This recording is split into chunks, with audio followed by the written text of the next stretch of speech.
bilisan mo! Tumigil ka!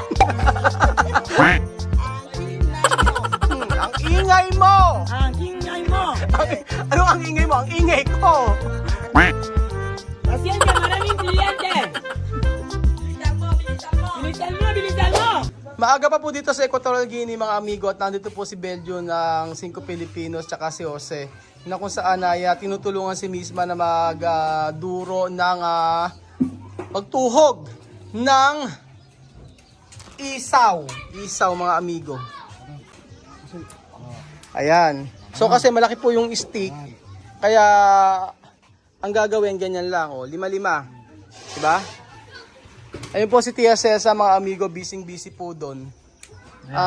Si Apoyo, katatapos ng di maglaba, tapos tutulong na rito. Marami to, kaya sigurado ay gagabihin na naman kami. Kaya tinulungan na ni Jose at ni Belgium. Sila misma. At nandito po si Tia Cesa na kung saan ay nakabestido. Marites, buenas tardes! Hola, buenas tardes! Kaya guwapa, oy! Gracias. Ayan po mga amigo, ngayon po ay bebenta ay ihaw-ihaw. Ayan, no? Costillas. Mga Marites, ahora igaw! Igaw, baboy! Ihaw-ihaw na baboy po ang ating ibebenta mga amigo. Ayan. So, 5 po yan mga amigo. 5 piraso na isaw. Pwede pong ipirito, pwedeng ihaw. Depende po sa bibili. At nandito na po ang ating part-timer na si Celia. Ayan po, tumutulong na. Ano ipapakain natin ano yung i-share natin sa sa feeding program ngayon? Bukod sa sa negosyo ni Tia Cesa. Ayan, ano ang papakain natin? Gusto niyo ba isaw? O kasi merong quantity lang o merong kung ilan lang yung bata na pakakainin ngayon. Pero kadalasan ang ginagawa namin 50. 50 yung pine-prepare ni Tia Cesa. Tapos yun ang babayaran natin. Nung nakaraan, nung nagbigay ako kay Tia Cesa ng 100,000, meron pang natirang pera. So, ngayon, ano ang gusto niyo ipakain? Lahat na. Lahat na, basta importante, mabusog sila. Oo, lahat na. Talaga. Oo. Yun nga, nag-iisip din ako. Yung mga bata naman ang importante eh. Dito, mga bata naman natin ng Yung mga importante, mga bata makakain talaga. Makakain sila. Hindi naman natin iniisip yung mga malaki kasi alam naman natin marunong na sila. Mga bata talaga. Mga bata. Yung mga malalaki, minsan naman hindi naman nagpupunta rito eh. At saka nagbibilihan naman. At syempre, meron dito sa katutak na patatas. Ayan, meron pa dito. So, papalagay ko muna sa refrigerator ito. Kasi mas maganda na frozen tsaka ipipirito. Ayan.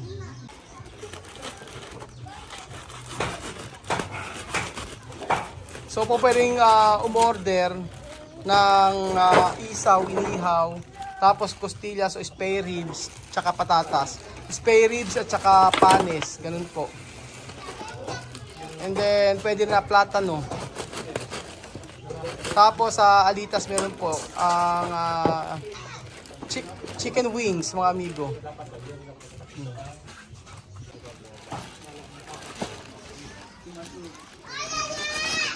Ayun.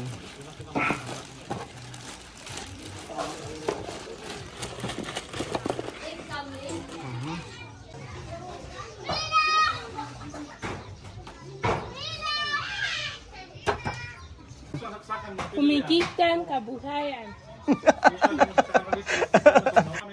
Maraming cliente. Esto se llama de Filipino isaw. Anak ng isaw. Anak ng isaw. Oh, di ba? Nagsasalita na ng Tagalog si Celia. Oh. Ayan pa mga amigo, dahil naka-LL na si Tia Cesa, di kuryenteng ihawan po ang kanilang gagamitin. di kuryenteng ihawan po para po sa costillas at saka sa may isaw. Ayan po mga amigo, nagsistart na po mag-ihaw si Tia Celia. Hindi Celia, Tia Celia. Tatahitahimik lang si Celia pero mabait po yan na bata mga amigo. Ayan po mga amigo ang isaw. Hindi ko lang nilagyan ng pangkulay. Pero okay na yan. Ito na po mga amigo ang costillas na kung saan ay tuturuan ko si Tia Celsa sa kung ano ang ilalagay. So ayan, meron tayong lemon dito. Tapos merong kolorante na nahulog. Nahulog ni Kuya Raul ang kolorante. Ayan. Tapos may kaldo, asin, paprika. And then ang pinaka-importante po ay syempre maglagyan ng asin. Hindi, paminta po mga amigo. Ako na maglalagay. Ayan.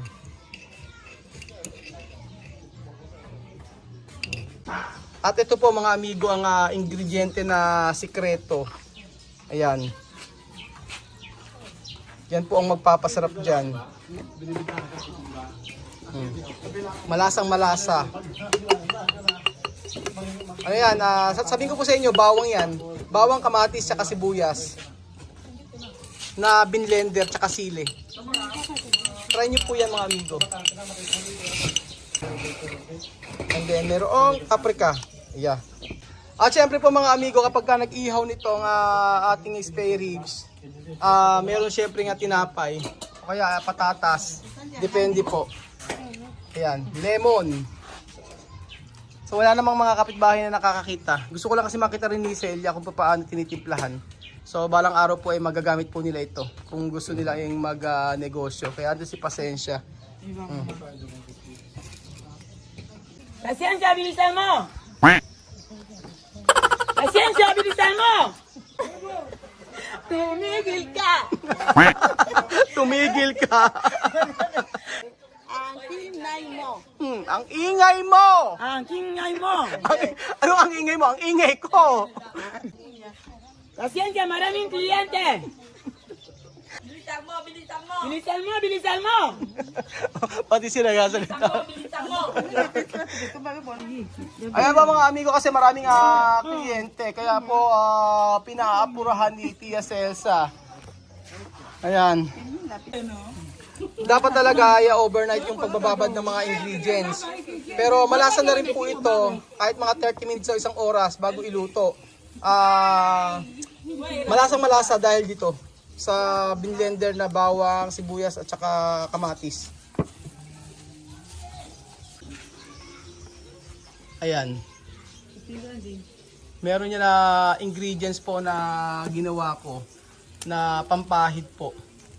Para po talaga masarap yung ating isaw. Grabe ang bango.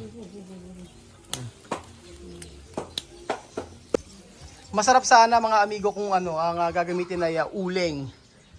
Ngunit hindi naman nakabili kaya ito na lang muna. Ang kuryente naman po dito ay hindi ganong kamahalan. Si Chamami po, meron silang TV, merong refrigerator, 2 refrigerator, pero binabayaran po nila every month sa kanyang kuryente ay 1,000 po, 1,000 pesos. Ganun lang po.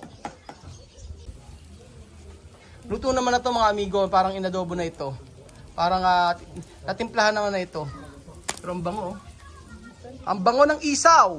Mas masarap din sana kung isaw ng ano, yung isaw ng manok. Kaso wala namang mabilan. Walang mabiling isaw ng manok dito. Magpapatay pa ng manok bago makakuha ng isaw.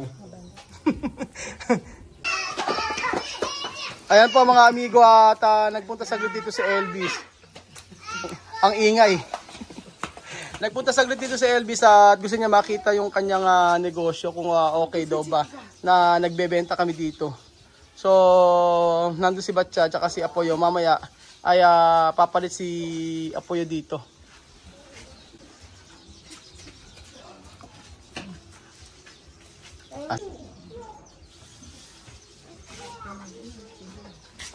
Ayan po ang mga miron, oh. Ayan mga miron. Para suman. Yuka. Isaw, eso es isaw.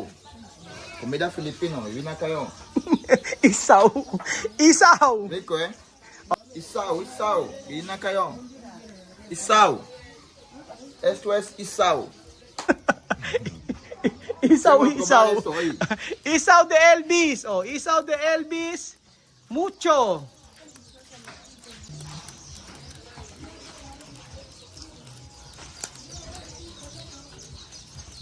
At least mga amigo ay alam ni Elvis kung ano ititimpla niya. Alam niya kung ano ang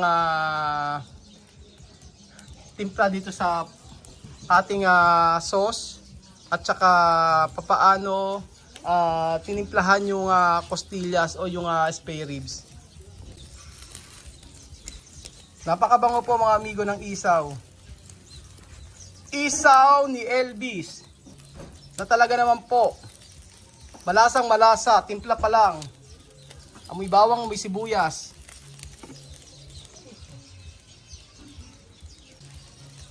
Sí, esta comida que estoy trabajando aquí, no solamente se puede hacer la barbacoa, también se puede freír.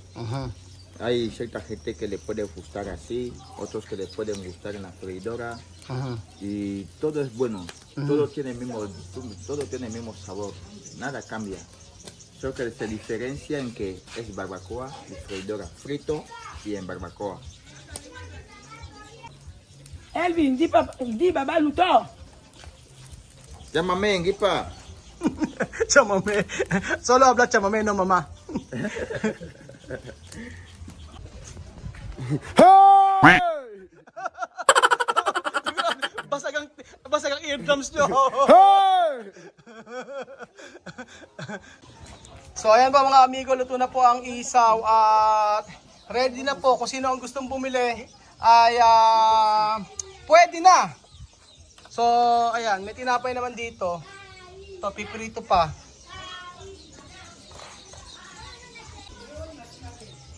Grabe, di ba? Nakikita niyo po mga amigo ng negosyo dito sa Equatorial Guinea. Isaw na hindi natin inaakala na ang pagkain Pilipino na ito na nakikita lang natin sa mga kalsada ngayon nandito na po sa May Africa. At napakasarap pa ng pagkakatimpla. So sa susunod po yung tenga ng baboy. Masarap din 'yon. Benjen, meron kayong tindang tenga ng baboy? Orehas? Meron pa ba tayo? Meron kayo, Jose? Kung naman kung meron pa. Hindi pa punta ko na sa Elvis yun. Kasi pag meron, hindi, bukas lang tawagan Check mo na. check nyo para pag meron sabihin ko kay Elvis bumili ng orehas. Kasi mabenta rin nyo, pwede nang ihaw yung, di ba? Tenga ng baboy pwedeng ibenta. O ihaw, masarap din. At saka pwede yung buntot, pwede mo gawin sa Tapos buntot? yung puso ng Puso ng cerdo, ng baboy. meron din kayo. Pwede mo siyang ihawin dyan, di ba? Sige, sasabihin ko bukas. Gagayatin, sabihin ko nga kay Elvis. Pakulan mo muna, parang Kasi yung mga customer, syempre naghahanap ng pagkain araw-araw, iba-iba. Hindi po pwede yung kunyari meron kami corazon de cerdo. Corazon de cerdo, puso ng baboy. Ayun. Sasabihin ko kay Elvis bukas, dumiretso sa inyo. Kasi ang nabili niya ngayon, ito, yung isaw. Mabenta rin kasi ito. Kasi yung dating ginagawa niya, pinipirito. Ngayon, mas maganda din ito dahil iniihaw. Mas malasa kasi pagka iniihaw. Mas masarap siguro kung lalo na kung uling. Oo, pag uling.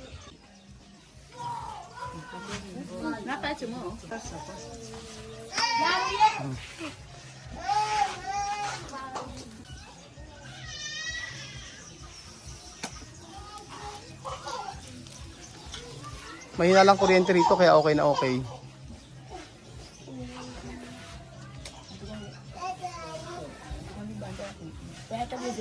Ay, pasyente, bilisan mo.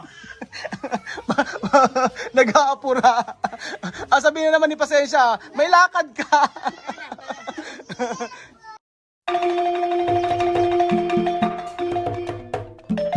Na-appreciate ko yung paano sila nagdadasal.